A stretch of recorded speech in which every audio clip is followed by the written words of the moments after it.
pessoal, olha lá.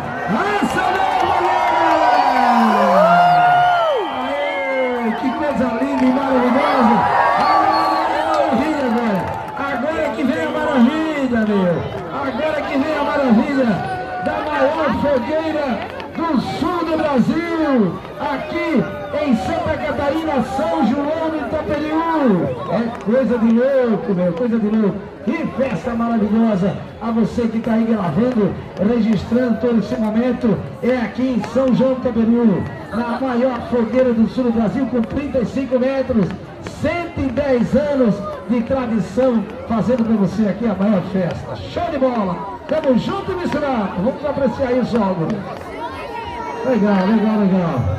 Show, show, show, show. Show.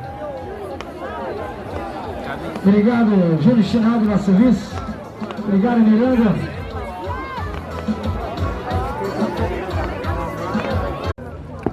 Eita. Já tá caindo.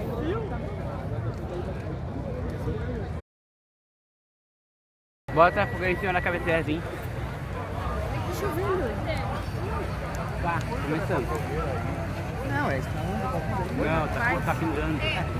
Vocês são de açúcar? Aí pra ir no mar fica frio. Verdade.